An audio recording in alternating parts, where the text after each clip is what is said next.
We're here. You missed us. I know y'all did. Or y'all, either they missed us or they're together again.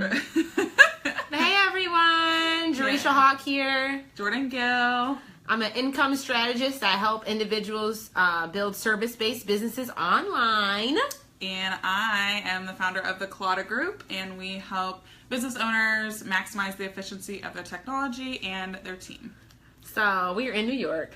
Whoop, whoop. Big Apple. Well, and we were having a really good conversation at Starbucks. Really just talking about like the value, like having multiple streams of income, what it means to have multiple streams of income. But it really went down this path of talking about, honestly, the problem with, I guess, conversations around creating multiple streams of income. And I think it's something that, I don't think I've ever really seen anybody really talk about in depth online. Hey Sierra, hey Liz. Hi. So we want to actually talk about the problem with having multiple streams of income, and really where you can be shifting your perspective, I guess, in regards to how you're looking at your business and how you're looking at your finances, and really how you're looking at like the financial legacy you're leaving behind. Yeah. If you have any thoughts on that. Jordan's like, yep. I'm just girl. So, I mean, I guess for those who are hopping on live, feel free to drop in the comments, say, hey, let us know you're here. Yeah. But how many of you guys have heard the saying, like, that you have to have the average millionaire has 7 streams of income? Yeah, if you've seen it. Hey, Sequina. Hey, everyone. Let us know, like, just if you're watching this in replay, if you're catching this live, if you've heard the saying, like, you have, in order to become the average millionaire, has to have 7 streams of income. Hey, Liz. Hi. Oh, I was trying to reconnect. Whatever. We're just going to go with yours. I'm over it. I'm glad we did both. I mean, let us know in the comments if you guys catching this. I mean, have you heard that saying? And I'll let you jump in. I've definitely heard that before. Yes, I want multiple streams, so I feel crazy or all over the place. Sierra, we're gonna talk about that. Oh, that's a good. Real quick. So I'm so glad that you actually said that. Quick. Like now, what? I was like, we're gonna talk about it real quick. Then I was like, we're never quick. I know. Never mind. Yes, I have heard that before. Okay. Yeah. I'll let Jordan start off with a perspective on that, because I think we all hear that saying, that you have to have 7 streams of income in order to become a millionaire, or the average millionaire has 7 streams of income. But I think the conversation around what it means to have 7 streams of income, like there's a gaps. And I think even to Sierra, to your point on like, why is it confusing?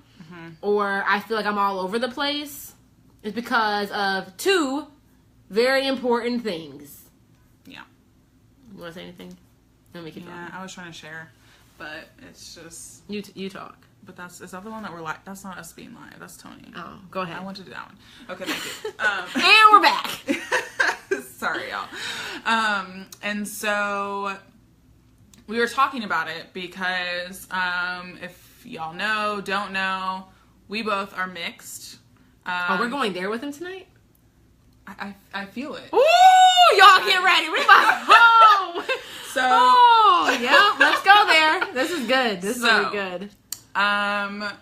We had a really intense weekend of like being transparent, being very just speaking from a genuine place. And so that's why I feel like we should go there. I'm not going to go all the way there, but we're going to go there-ish. I think it's, so, like, if you guys missed that, like Jordan said, we're both mixed. Yeah, so... Meaning we have, like, black and white. We are black and white. Like an Oreo. So, we were talking about just kind of the differences between white households and black households, white cultures versus black cultures, and the financial discussions and the financial decisions and actions that both sides take, and how different they are.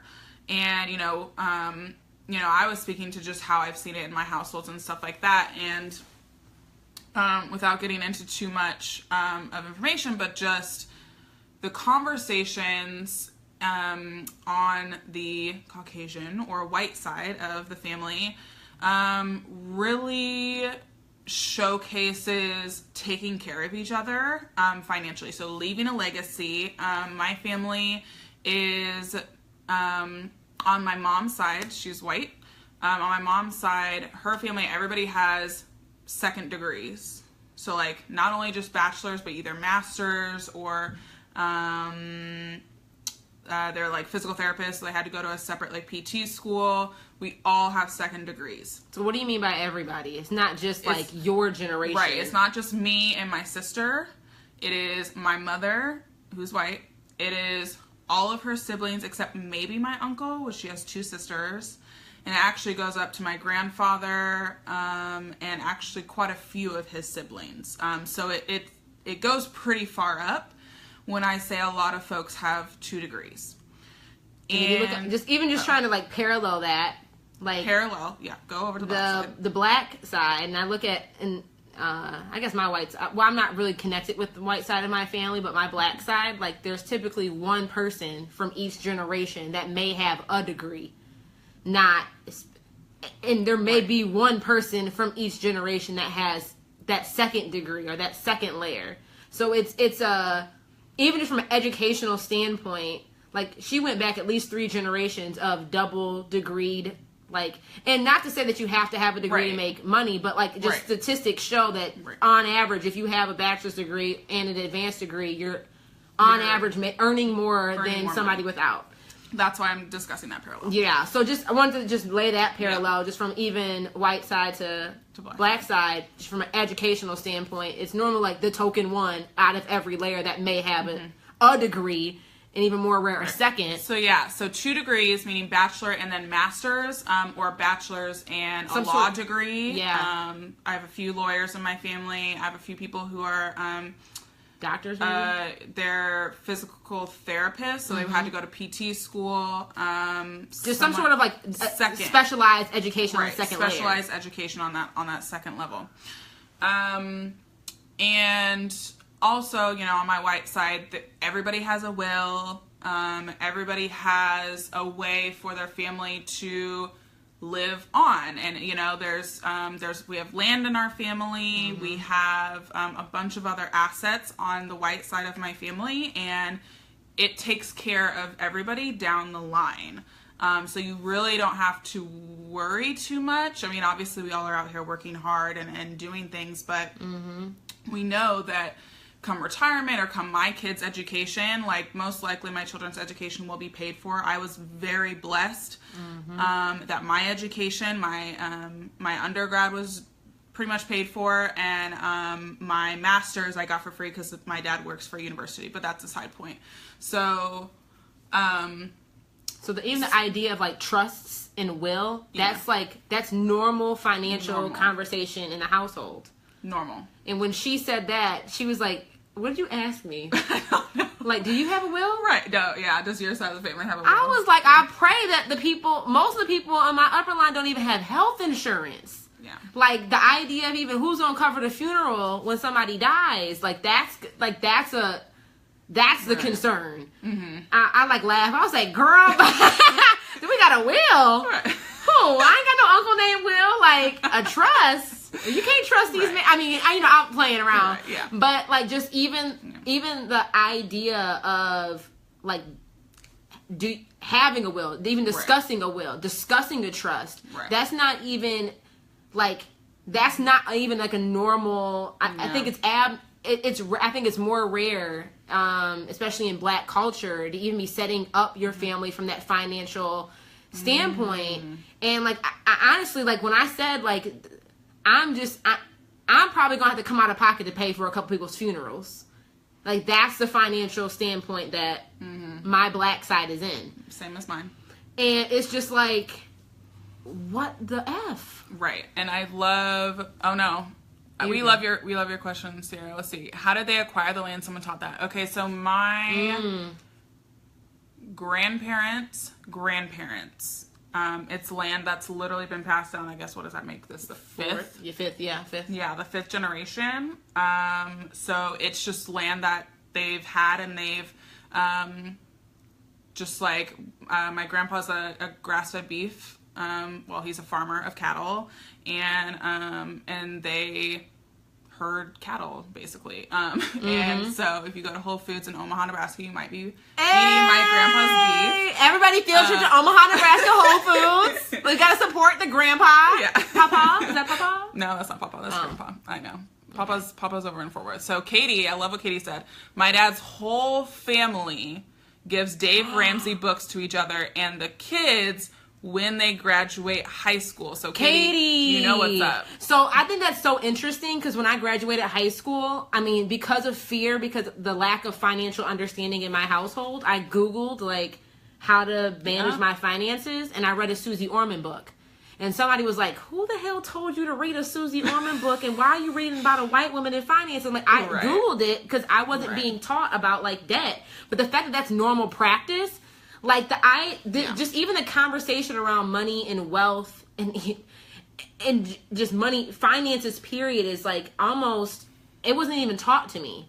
Mm-hmm. All you really understood about money was that there's barely any of, or there's just enough to pay the bills. And when you do get a surplus, you need to spend it quickly because it's not going to last. And then you pray that somebody got health insurance to cover a funeral. Right. Like so. And then hearing your conversation where that's just like a generational, like talking about prenups and like trusts and wills is very normal. Like that's normal conversation. Normal conversation. Mm-hmm. And so, you know, I was just talking about this and whatever else, and it kind of then moved into, didn't it move into the multiple streams of income? Absolutely. Okay. Yeah, so, and like hustles, like black cultures, like think about they have to hustle and have a bunch of side hustles to like get money and get paid. So Jordan, what were you taught at 10 if you remember? Yeah, so 10. Oh, you asking that like your son, Sierra? Girl, let him learn that money stuff. She has a son. Oh, she has a son. So money stuff for my family, I had an allowance, and it was literally my age. So like it was so ridiculous. If I was 10, I was making $10. We always had chores in the house. They were not attached to my allowance. But it was, we always did we unloaded the dishwasher always. My mom cooks, so we always did the dishes. And then we always did the sock. The socks in the laundry bin. I honestly, we didn't do everybody's laundry, but everybody's socks when they were being dried, somehow all made it into this sock thing. And I just remember literally dumping it and my sister and I having to put everybody's socks together. It was super annoying. But whatever. So, I mean, when it came to money, my family, honestly, and I guess I'm just being really transparent here. Honestly, you can go look up how much money my family makes. It's very much public record. I think that's in the Google. Right, which is a lot. So it's very intense. But my family never really had to go without. However, something that my parents really taught me very, very well is my mom was super coupons and deals, and we always went to outlet stores or went straight to the clearance rack, and it was all about damn, Katie, not just spending all over the place, because again, my family was well off, and I honestly didn't know that my family was well off until I was out of the house. And so my parents did a really good job of keeping us humble and keeping us we're not going to be spending a whole bunch of money. And yes, we did go on trips, and stuff like that. Not a lot of them, but we did go on vacation probably more than the average family. But other than that, I honestly did not see a difference between myself and a lot of middle income families. Just because my parents were very intentional about not having us grow up and be brats. Yeah. Katie said that her dad taught her about Roth IRAs, emergency funds, all that. And she's been putting 20% of her paycheck in since she was 16. That is baller, girl. Bro. That is so baller. And I remember because I always grew up in predominantly white neighborhoods, and I remember talking to some of my high school classmates about that's really when the idea of what credit meant was introduced to me. So I was at like some random like party, and one of the kids was talking about how his mom had got a credit card in his name.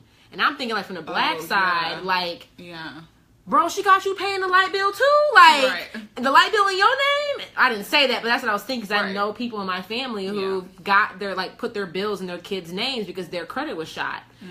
But he was like, she does it, so by the time that he graduates or, like, is in college, his credit's already built. Yeah. So she got a credit card in his name in high school and built, and I was like, what? I know multiple people's families who did that, and I was like, but that was like a norm, like, and like you said, it goes back to that generational hand down of like wealth, education, and just security and stability from the financial standpoint. Yep. My grandparents and great-grandparents had that in place, and none of them were educated. My parents were educated, and they dropped the ball on teaching us financial literacy.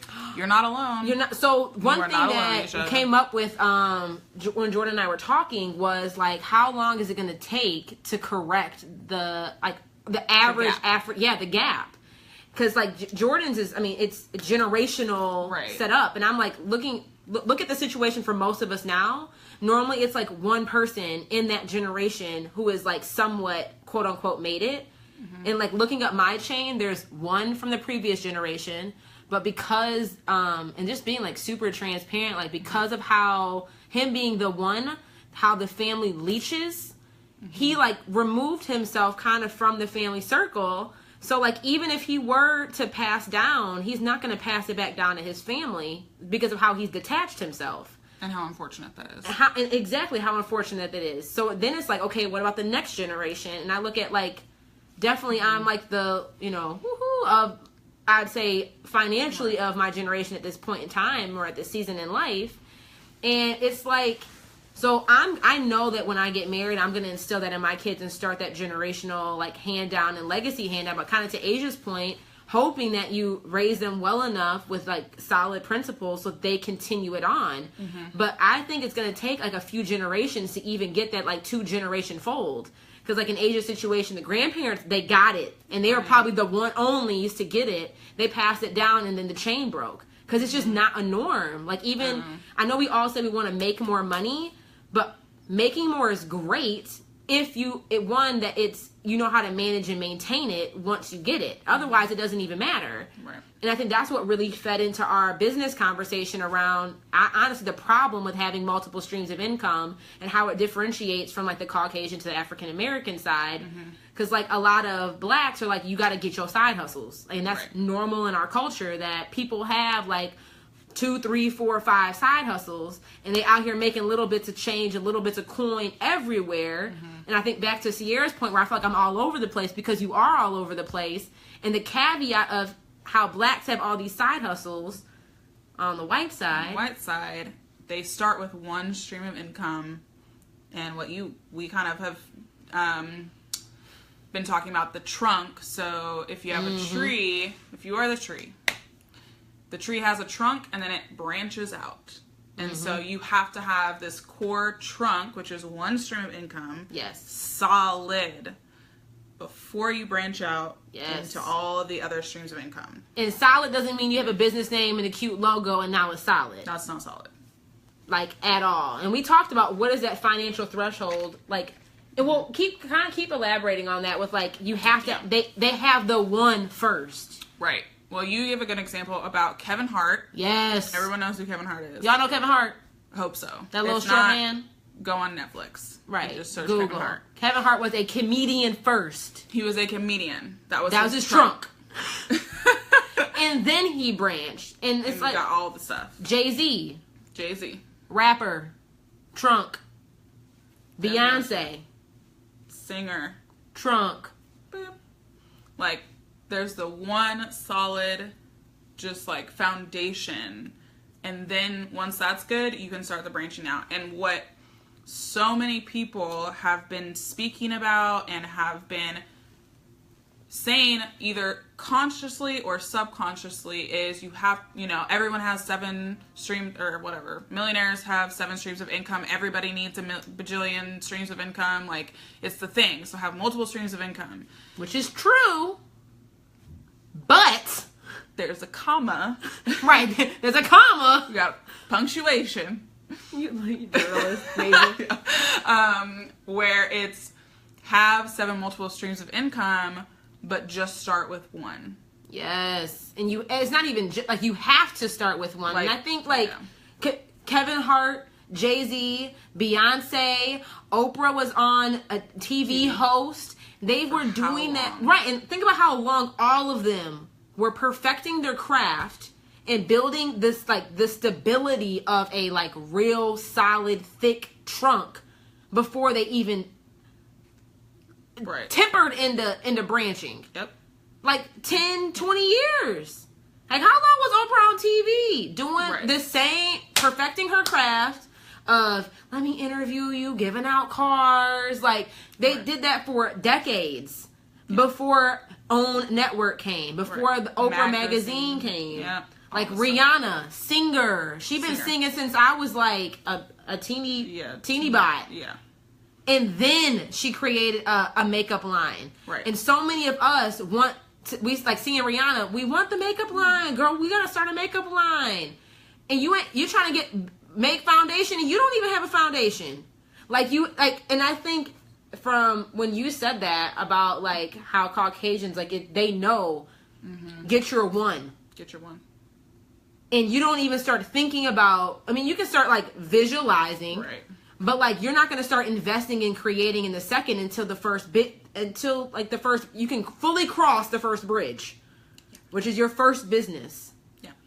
And in the black culture, like it just doesn't, everybody's like, go out here and get 7 side hustles, bro. Get 7 streams of income. So here you are working your job, getting a second job, trying to start a side hustle, doing like whatever. And you wondering, I think even to Sierra's point, like, oh, WTF, I feel like I'm all over the place. It's because you're trying to build your branches before your trunk has even like, there's not even root. Over. Yeah. You see those trees with like the wood holding it up? Like that's what's happening. It's the truth. No, I just saw it visually. That was good. So it's really about, I know, I feel like, oh shoot, people, oh no. My dad taught me how to live frugally. Oh my gosh. Credit y'all. We did not see the comments. Credit in our community is shot. My dad didn't teach anything. It's horrible because these parents are horrible. A lot of it's generational curse. So I don't want to say that parents are horrible. Like one thing that we really learned this weekend. So we were at like a meditation, spiritual, like woo retreat, and it was phenomenal. But like you have to understand the level of understanding and the capability and capacity that our parents knew and had. And that they were doing the best they could with the resources that they had available. They were really doing the best that they could. So, like, yes, it may not, they even though they may have been doing and loving us the best way they could, it may not have been what we actually needed, but they were still doing their best. Right. So I mean, I get it. That was the huge, like, conscious level thing that we talked about this weekend. It happens all the time. Not too much to show for it. Yeah, that's a whole nother conversation we can have. The rich in my family tend to remove themselves as well. And you think about Sequina, 110%, because the rich or the people who are making that monetary success end up moving and distancing themselves from everybody, because you were talking about the leech situation. Man, because it's crazy when you got only one, and then it's like everybody else is like, bro, we made it. You gotta. And this even came up with like we were talking like marriage and like how much are you really entitled to have to give back, and not even give back, but like I think from the black culture, it's like when one makes it, we all make it. If I'm eating, everybody eating, and yes, that concept, and I think again there's still commas in these sentences. Yeah, because like your family, when one ate, y'all are all now taken care of. Right, exactly. But like in the black culture, when one eats, they don't. It's entitled. It's entitled like oh, you made it, all right, bro. I'll be over Thanksgiving dinner. No, I'm not bringing no sides. I'm not bringing no dish. Nor am I contributing anything to enhance the wealth. Yes. And I think versus like Caucasian side, it's very like, okay, I got you handed it down, but I'm going to take this and Take multiply. the baton. And I'm going to pass it on. Yep. It's not I'm going to take the baton and like, I'm going to take the baton. Right. And it's just like, I don't know. It is messed up. But I think the level of consciousness that we have, and especially so much of our community is in the space of building businesses, getting out of the mindset that like, yes, having multiple streams of income is needed in order to like really build that wealth. But you have got to build your trunk first. Mm-hmm. Like, that's a non-negotiable. Mm-hmm. And when she said that that's like everybody builds the trunk first and that's the norm, go build your one and then continue building a solid foundation. And I think it kind of goes back to like, what is your legit strategy? Like, why are you doing what you're doing? And why are you doing all the things of what you're doing? And not just out here like free balling. Right. Oh my gosh. Y'all, there's so many comments. Okay. It's a good conversation. It is. I mean, we were geeking out. In Starbucks, like, all right, Asia. I'm opening my son an investment account for his 12th birthday next year, and we're going to invest together. By the time he's 18, he will be well-versed in investing and have a solid financial... basis, I'm guessing? I'm guessing base. We can't see the rest of Awesome, Asia. That is, like, super, super cool. I actually, like, got some random... Shoot, what are those, like, things... This is so terrible. CDs, certificates? No, the other bonds? Thing. Yes. Bonds. But it was, like, it's... I don't know. Yeah, I think it's a bond.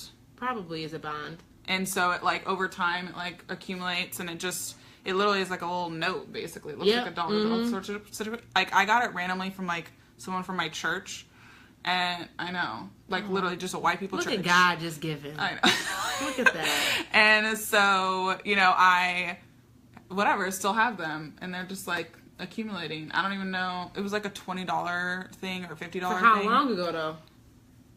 Girl, that $20 back in the day meant something. I know. So I'm going to keep it like forever. And then cash it in. But yes, start young is my point. What is having the first business staple first meant to you? Because you can always be in the growing phase with a business. We talked about this. Did we? I don't remember. So the idea of if you haven't made $100,000 in your business yet, you shouldn't even be thinking about starting a new one. Like, bring it back. Like, you can have the visionary thoughts. Yes, I want to have multiple streams of business and do all these things, but there should not be, like, an overabundance of effort being built from you even, like, investing in something else. Right. If you haven't hit 6 figures, do not even think about building another one. Right. It pretty much shouldn't start until about $250,000 when we were looking at, like, expenses and all of that sort of stuff. Like, $250K a year, then you can start, and you don't have to start at $250K a year. It's not like once you hit $250K, start the second one. It's just don't like actually start putting action into the second one until $250K. It can be $500K. It could be $1 million, whatever it is. Mm-hmm. But yeah, that's and again looking at finances, because if you have $100,000 business, that means you are personally taking home a salary of around 40 to 50 grand. That's your income. That's your income. The other 60 to 50%, taxes, expenses, profit. Mm-hmm. So if you're making 250, like again, making $100,000 business, like yes, is a milestone, and like it's amazing. Like I think less than 3% of small business owners actually make $100K a year. Yeah. But if you haven't made $100,000 in your business, your trunk is not solid. Correct. Meaning, like, and somebody might be saying like, well, my idea is great and I've been working on it for 4 years and like just whatever. If nobody, it's not just about building income streams. It's about building profitable, profit income streams. Yes. And I think I love the fact that you said, well, Jay, you really probably shouldn't start thinking about building a second business until you're consistently making 6 figures. Yeah. So that's just our like quick number crunch take on it, that until one is solid, because that means if you're consistently making $100,000 a year, that you have at least a proven idea that there's a market for what it is that you're selling, and you have your processes and systems down in a way where your business hopefully at that point can operate without you being fully present in it. 100%, because then if you don't have to be fully present, then you can start to work on the second stream of income. Preach! Okay. And that's why, like, so many, I think, are, like, overwhelmed or feeling stressed because they're trying to build so many things. So many things. If you don't have a process, and I think that's why I love, I help with strategy. Jordan does systems. If you want both of our, like, brilliance, you guys should totally come to our event on Thursday. Yes. Whether you're in New York or virtually chiming in. Yeah. But, like, you can't... how can you... It's like... I like to look at it like engineering. Like, if you're building a bridge to cross a river, and the whole goal is you're on one side of the Brooklyn Bridge, and you want to get to the other side. So you're building these businesses or these bridges in order to get across. And if you have not actually... Like, if you're trying to build a bunch of streams of income and none are actually fully built, you're putting a brick here on this one bridge. Right. You're putting a brick here on this other bridge. So it's going to take you exponentially longer. You may never get across the damn water. Never. Because you're not focused enough to, like, put enough bricks in place to actually build one bridge to get you across. Like, you should be able to build a bridge to get you across so you can walk back over so then you can build another one. Yep. That was good. Thanks. All right, my engineering degree paid off.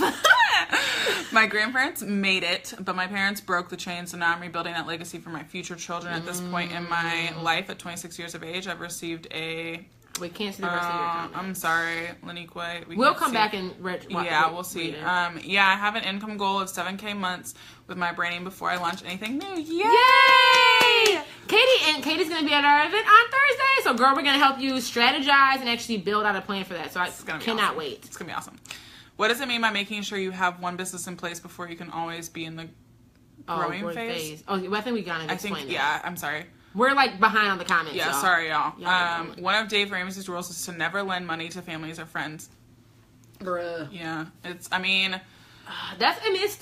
And I think especially in the black culture. Yeah. I like to look at it, I don't lend anything that I can't go without. Right. So if I lend somebody $200, I'm not expecting to get it back. And I won't lend it if I actually need it back. Right. If I need it back, I ain't giving it. Yeah. But, like, to your point, Yeah, it's tough. That is yes, tough. there are so many leeches. Yep, Sequina. No one helps to make the legacy. Not all blacks are like that, though. Yeah, So we're not, like, saying all blacks and all whites. We are speaking from our personal experiences, 110%. So just... No, yeah. Yes. I appreciate your perspective on establishing a trunk foundation, ladies. I'm just perplexed with the struggle of overcoming brokenness while putting in the work on building the trunk. Brokenness. So yeah. I think that's really interesting. And I think it's something that a lot of people struggle with. Because, like, how can I build a trunk when I don't even have the resources right now to even, like, buy the seed? I don't have the resources to even, like, buy a shovel to, like, dig out a hole to even put the seed in. That's tough. I don't even say it's tough. I just think it's real. And I guess speaking from my personal experience on that one, like, I grew up without my parents. My mom left at an early age. I left my dad later on. I've been financially independent since I was 17.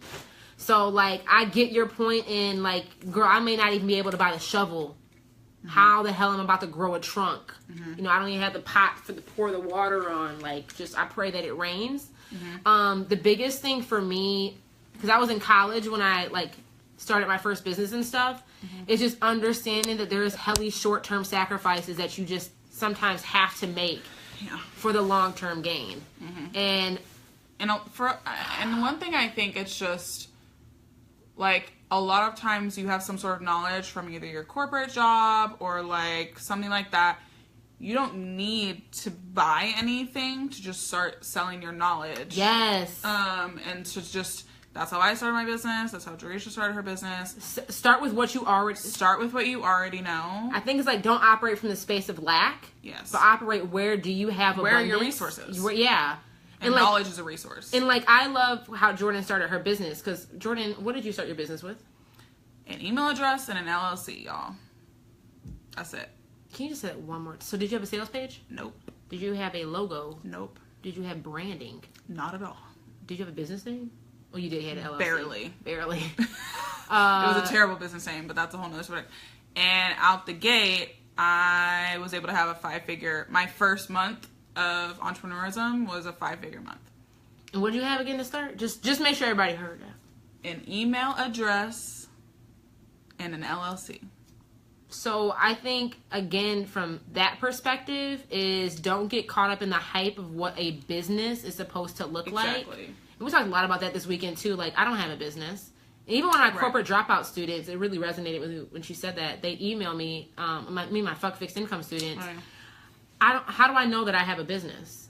And it was like, I was like, what do you mean? I didn't really understand the question. Because she's like, well, I don't think I'm a real entrepreneur. But I'm like, you have multiple corporate clients. The act of your service is paying your bills. Why are you even questioning the fact, well, because I don't have a branding, I don't have a website, I don't have a logo. Yeah. Like, guys, understand that those things are accessories to your business. Yeah. And they will be needed.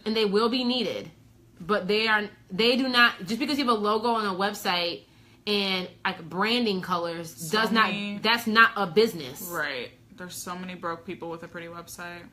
They don't have businesses. They just have pretty websites. Legitimately. So I love that you just said, start with what you have. And like, that's all, we're both in service-based businesses. So you've either learned something through education, reading books, taking courses, just personal experience on what you know how to do.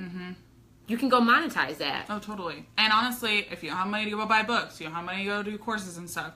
I went to Barnes & Noble and sat for hours reading the entire business section of Barnes & Noble. For free. The library. I think we forget those like buildings exist. I know, it's really sad. It is. But I mean, or straight up Google. Like, I started my first business not knowing anything because I just Googled and watched YouTube videos on how to start a business. Straight up. So again, operating. Be resourceful. Yes. Be resourceful. Okay. But just thanks for being honest on that. 'Cause I think that's a lot of the time that comes up. That was good. It's a slow game. There's no instant gratification with wealth building. Yep. My concept is to make sure that I can teach my family the financial literacy that's needed. Yes. Crystal, my mom passed away and purchased over 100 bonds for me and my firstborn. They were sitting in the closet, and I just smiled knowing she instilled so much in me. That's awesome, Crystal. Awesome. I love that. My dream take-home income is $60K. Whoa, awesome. Katie. I want to challenge that. We will be challenging that. We will be challenging that. Know that Jordan is a samurai slayer. Yeah. She will slash. Yeah. We will help rebuild. But we'll just leave it to Thursday. We'll get to you, Katie. Katie, we're expanding your financial mindset abundance capabilities, okay? Just okay. You are warned. Yes. Hi, Brian. $60K a month, maybe, is what she means. Straight up. All right. Straight up. Okay. Like awesome. I said, yes, so pumped. I don't know why this conversation has made me so emotional, but it has. It was emotional. I mean, yeah. It's an emotional topic. It is. I mean, family, money, legacy, generational. Like, thanks for being transparent. Yeah. I think that's okay. Like, and if you want to keep talking about it, we're here to create the space for you. Yeah, we definitely are. Simon Sinek books. Yep. Start with Why is amazing. Oh yeah, Leaders Eat Last. Yes. It's also a good one. Your brand is you, Jordan. Thanks, Katie. That brings up another point. You as an entity, you are a business. Oh yeah, we did talk about that today. You are a business. So like, even if you're employed by somebody else, you're still getting paid to provide a service which you provide as an employee. You are a business, and I think we forget that. We forget that. Oh, totally. I agree. How do you know? Oh gosh. Well, how do you know what you should sell far as knowledge? I think people struggle with that. Yeah. So for me, I didn't recognize that processing was a thing. Like, I honestly just like to organize things and put it in sequential order, and it made me really happy. She came out the womb just making spreadsheets, y'all. And flow charts. So like, I honestly didn't know that like this was a skill. Like, I just am like, this is just nice and I like it. And so it honestly took a previous employer to say like, you're really good at like organizing and putting processes to stuff. Like, can you do this in other areas? And I was like, I can process anything. And so then it just builds, like, literally that's how it happened. So it wasn't an understanding of like, I knew I was going to have a process business when I was 2. Who the hell is this girl? Right. But it's a skill that I've learned and that I've taken into practice. So for some people, I have really good friends that are super networkers. Networking is a skill. If you are great at connecting people, that is a skill. So then you can teach other people how to network. If you are great at LinkedIn, that is a skill. You can teach that. If you are great at color therapy, reading, like somebody picking a color and you telling them this is what that means and this is the mood that you have and where you should lean into, like at the thing, like it's there's so many skills and pieces of knowledge that you have. And honestly, it could be personal styling, it could be like, you know, we're talking about wealth and all of that stuff, but like building your wealth. Like you don't have to have a degree in wealth. I don't even think that exists. Like this is something that you've researched and you've taken the time to know, and you can share that knowledge with other people. Again, people have this notion of I have to be an expert to have a business in it. Am I probably the most like process, like knowledge bomb person? No. But you know more than somebody else. But I know more than somebody else. And that's all it comes to. Just like I had a past client use Jiffy Lube as an example. Because, you know, Jiffy Lube is like, I don't know, a quick $20, $30 oil change. And, you know, we're paying them because they know a little bit more than we do about our cars. Like, do we think that this random Jiffy Lube mechanic is the person who knows the most about cars and oil and all the things? No.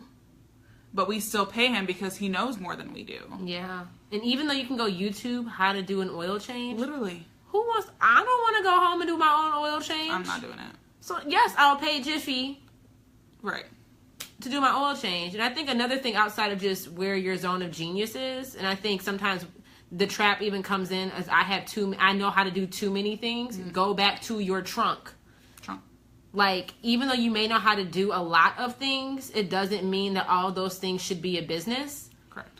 And also understand that sometimes you have to build a trunk. You have to build the vehicle to be the opportunity to what the bigger goal or dream is. So Oprah may have always known she wanted her own network and wanted to be able to be like building schools in Africa and all that. She didn't start with that though. She started with her skills and her talent. Yeah. Was in interviewing folks. And then, and that might not have been her passion. Like, might not even be. Miley Teal talks about this all the time with Curlbox. Yes. That Curlbox is not her passion. No. Curlbox is the vehicle that allows her to operate in her passion because it gives her the money and it builds her trunk. All the time too. Yep. So, I'd say consider that as well in that. Yeah, totally. Asia, what happens when you get presented with multiple income opportunities at one time? Practice discernment.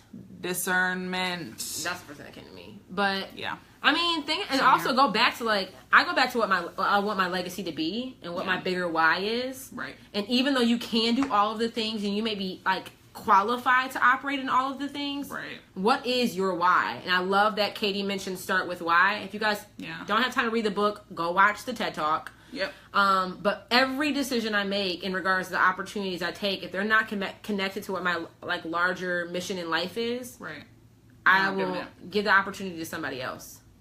Yep. That's my 2 cents on that. Yep. You're good. Laugh a lot. Okay, we'll talk. Yeah, I can't wait. Yes, networking is my favorite thing to do. I know, Sequina. It was super fun to meet you. I could tell. Networking is one of my biggest fears. I hate the chase of the sale. I love doing the work. Interesting. So great at connecting people. Is that a thing? Yes. Sierra, if you're still on, go read Never Eat Alone by Keith Ferrazzi. Just read it and you will see that there is money to be made if you are a super connector. I was going to say like a random, I didn't know this was a job, but they do this in corporate. I know they do this in government, but like one of the VPs, there's literally somebody's job is to know who everybody else in the room is. Yeah, like so Devil Wears Prada. Yeah, exactly, like Devil Wears Prada. So when they go to an event, they know everybody. So then like, right. Jordan Gill's walking up. She owns a Clotta group. She does systems. Her birthday was when whatever. Hey, it, and then they can, like, your you know, birthday was recently. how are you? You know, whatever. Right. And I feel great. Yeah. And that's like somebody's job. Yes. Or like you think about you're good at connecting people. Imagine if you got a 20% commission off of every connection you made and whatever financial transaction happened. You don't even have to sell anything. You just get paid off of the connection. Legit. And I think that's basically like, if you think about Airbnb, Uber, they're getting paid a percentage off of making the connection. Yep. All right, Jordan and Jerisha. I've spoken to several people who are sometimes scared to even put their all into coming out with a business because they feel it is becoming saturated with coaches. Sorry, Crystal, we can't read all of that. I'm guessing she's just talking about if it's oversaturated market. Okay, the only thing I'm going to say on that is think about Rihanna and Fenty Beauty. If Rihanna didn't come out with Fenty Beauty because there's how many makeup lines? How many? Bruh, she's like sold out.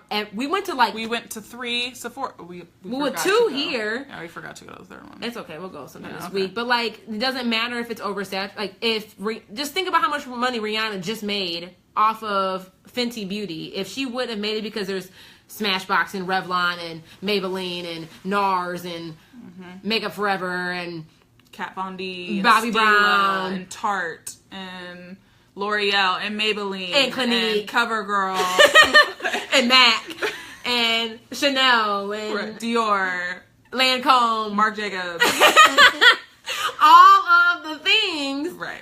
That woman is sold out. Sold out.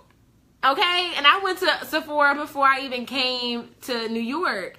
So who gives a shit if it's oversaturated? Like, and I always go back to like fast food. There's McDonald's, Burger King, Taco Bell, blah blah blah blah blah blah blah. Yeah. They all have their secret sauce. There's a market for everybody. Like, one person cannot serve all the people in this world. So one, get over yourself and go give in your gift. Yes. The end. With love. Moral of the story. Let's wrap it up. So what are the issues with having multiple streams of income? They are that you cannot finish what you're starting, and therefore you can't actually build the wealth and the legacy that you want to be leaving for generations after you, not before you. Yeah. They're done. Yes, go give in your gift. Yeah. So yeah, that's the main problem, and because I think, you know, if you aren't thinking about your legacy, if you have never thought about your legacy, one, I feel like you have some good videos on this. You talk. I talk about it a lot. Yeah, you talk. I'll do some more videos about that. Yeah. Did you talk about it in your John video? Yes. Okay, so I did talk about my John video. So if you see her and an old white man in the video, that's my John. That's her John. And they talk about legacy and what that means and all of that. So if you are like, this sounds weird, or like, I'm not even that old, why am I talking about this?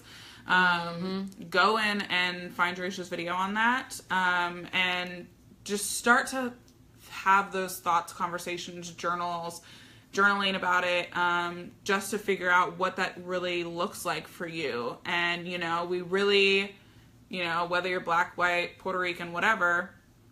I'm all of those things. Maybe that's why I said it subconsciously. It's totally fine.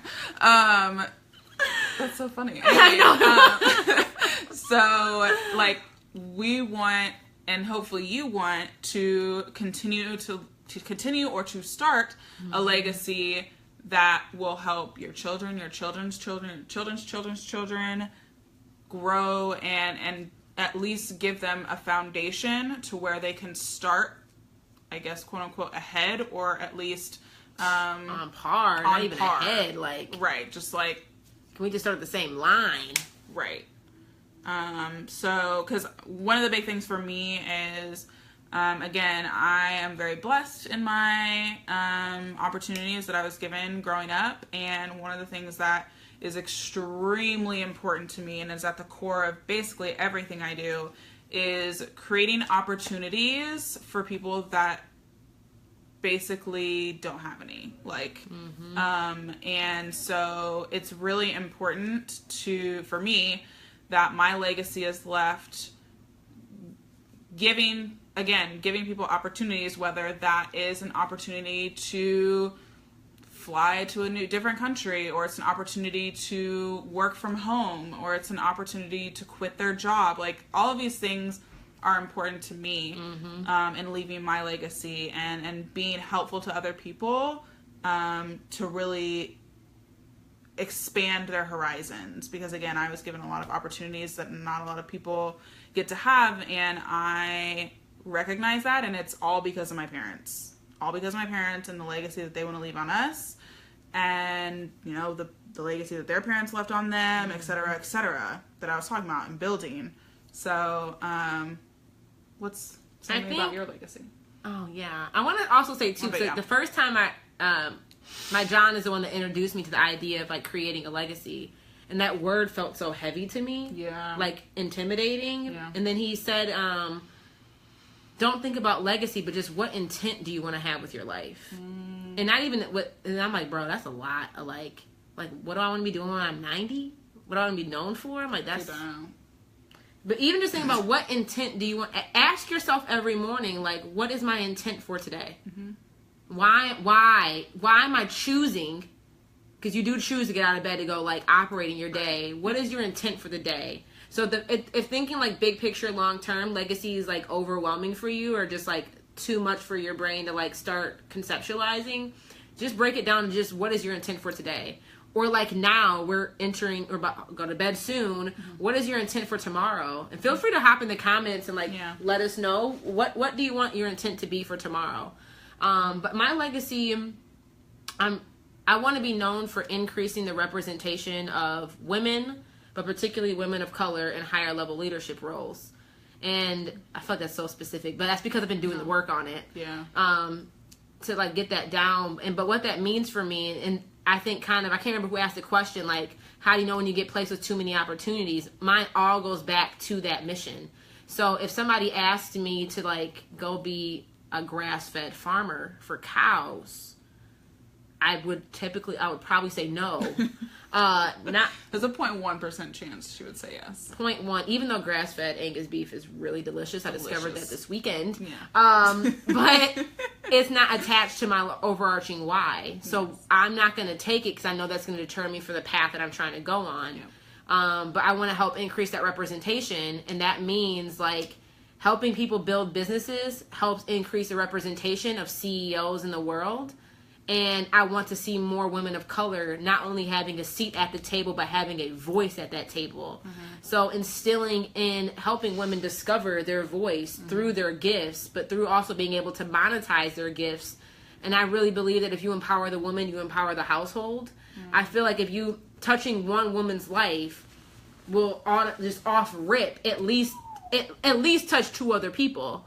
So that's really where my, like, why I do all the things that I do is tied into, is how can I increase the representation of more women in executive roles, whether that's in corporate and entrepreneurship or whatever, but just, you know, through, you know, what my service is, that's really what I want to be known for. And I like that you said, kind of, we're at the space now of what is your intent and what do you want your legacy to be.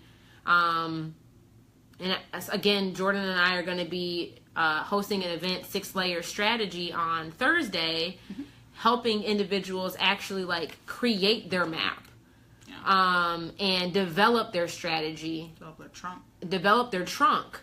And I think that's really, really important. And I love the fact that, like, we're doing this together. Because there's just brilliance that happens. When we get, it's amazing. We're pretty great. Just from both of our, like, unique backgrounds, like, me coming from corporate and managing, like, multi-million-dollar projects, and I have a background in, like, the online entrepreneurial space, handling multi-million-dollar launches. So when you bridge that together, it's like rainbows, glitter. That was like a week. I don't know why it popped. Nobody wants that, actually. Just imagine it's like confetti, like, woo!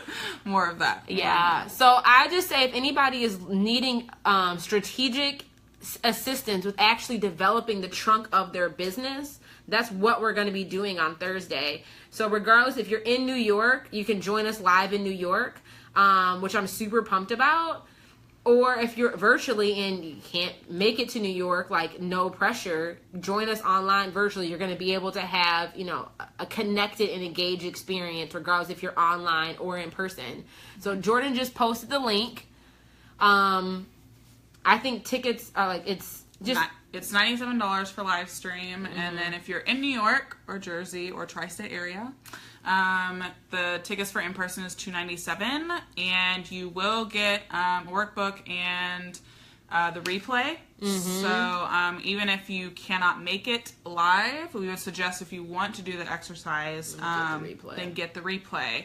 And you might as well just get it now for $97 because the replay is not going to be $97. Truth. So might as well just get in while you can. And, you know, the benefits of coming live are that obviously Jerisha and I will get to talk to you, get to know you, get to see your business, and give you really personalized feedback. And so, again, we like to reward people who take action and show up and take the time, because we know time is really valuable, and we are not interested in, like, wasting your time. No. So we really want to make sure that it's worth it for you, and we'd like to see you there. And I think it just ties back into both of, like, why we do what we do and what we want our legacy and intend to be. Like, creating access to opportunities, and in the same sense also, like, increasing the representation of.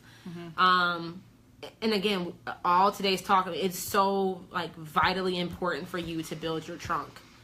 And I think so many people in this online space are like, go make multiple streams of income, set up all these sales funnels, like, start selling all this shit. Without giving you the rest of the sentence that, like, yes, however, build one first. And I just coming from a space of just, like, I don't know, I just think it's ethical. It's like with integrity. And, like, why I will tell my clients stop doing all the things. And why I love that, like, Jordan will come in and just, like, slash, like, cut all of this, because it's not your trunk. It's like, what do you call Jordan called it was like a cesspool.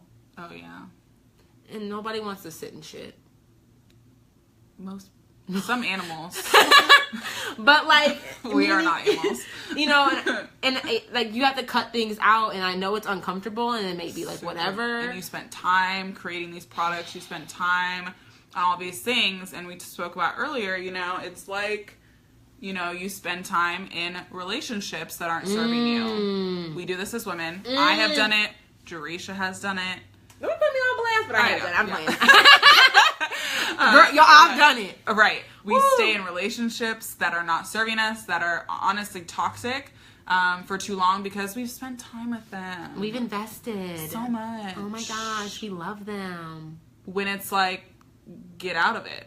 It's unhealthy. It's not going going nowhere. Exactly. It's not going to get you to where you want to go. So just, and not to say that your products are toxic, but just, they are taking away energy from the core of what can make your business grow exponentially. Yes.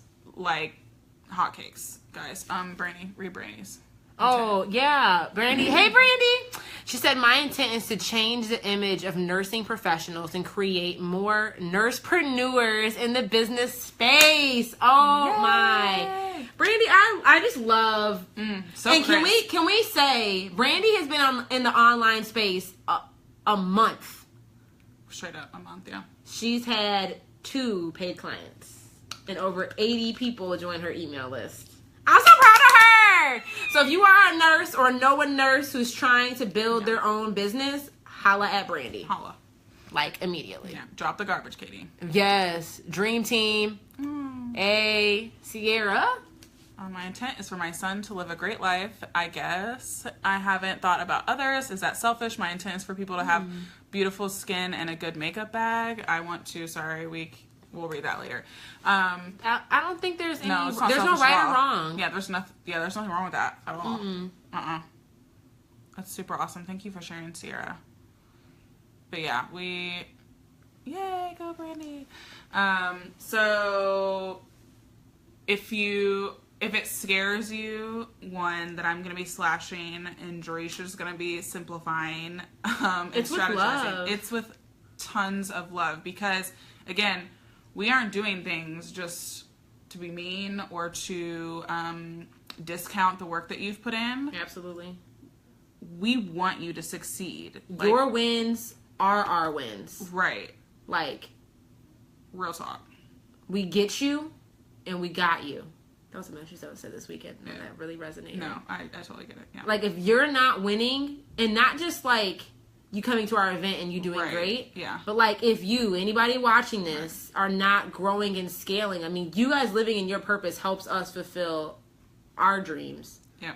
Because by, like, it's a ripple effect. 100%. It's like Ben and Chris from Parks and Rec. I haven't seen Parks and Rec in a really long time. I've never seen it. She hasn't seen a lot of things. Look, I be out here reading, hustling, learning. I know. My intent is to build a legacy for me and my family to make sure they are okay for generations beyond. Yay! Yes. So just know, like, your wins are our wins. 100%. And, like, that's why our wins are your wins. Yes. Yes. Like, that's why I love when we come together, though. Because it's like, I don't know. We get so, like... excited about... We get, like, in your business. Yeah. Like it's our own. Yeah. But we aren't going to take it from you. No. We're going to help you enhance it and make it better. We're not going to snatchies it. Right. Yeah, no. Just grow and develop it. So we've got our own trunks. Right. Yeah, exactly. So join us live. Join us virtually. If you cannot make it, get it now so you can actually get the replay. Again, Jordan put the link in the title. You can also, I'm going to add the link to the title of this Facebook Live so you guys have that accessible and easy. If you have questions and are like wondering, should I get this? Should I not get this? If your trunk is not solid and you don't have a strategy for what your trunk is, you need this. Yeah. And this will help you develop and like give you an idea strategically what that trunk should be and how to actually take action to build that trunk. So if you have the seed and you have the soil, but the tree hasn't grown in the way that you want it to, we will help you establish that growth plan. And Katie will be there. And Katie will be there. And who doesn't want a slice of cake? Oh, yes. It's called the 6-layer strategy. And it's got a cute little, icon, like a 6-layer cake. Yes. I want to find cake. So people can eat cake in person. Yeah, that's true. We do need to. We'll find that. Yeah, we'll find There's going to be real cake. Yeah. If you're here in New York. If you're in New York, yeah. Sorry, y'all. But, yay! Yeah, we're so excited to meet you. Yes, super, super excited. All right, well, we are going to head on out. But this was a really great discussion. This was quality. This is probably one of the best ones. Yeah, this is, yeah. I mean, I'm proud of this one. Yeah, this one's... Like, proud. This is going in the Hall of Fame of ourselves. But, we had this discussion in Starbucks, and then we were like, this is what we need to talk about. And it can be scary, and it can be emotional, like Sierra said. It's a really intense topic and discussion, and if you guys go to Cha Cha Matcha, you can see my pottery. What? Is Cha Cha Matcha in New York City? Katie, what? What? Y'all. Oh my gosh. If you need an illustrator, a designer, holla at Katie. Just go to Katie, the end. But that's all. Thanks for joining us tonight. It was late, but thank you guys for joining us. Super late. Yes. Have a good rest of the night and have a great start to your week. And we hope to see you. What's it? 6-layer strategy live. Yes. Operate with intent. Yes. Absolutely. It'll be great, y'all. Bye. Bye.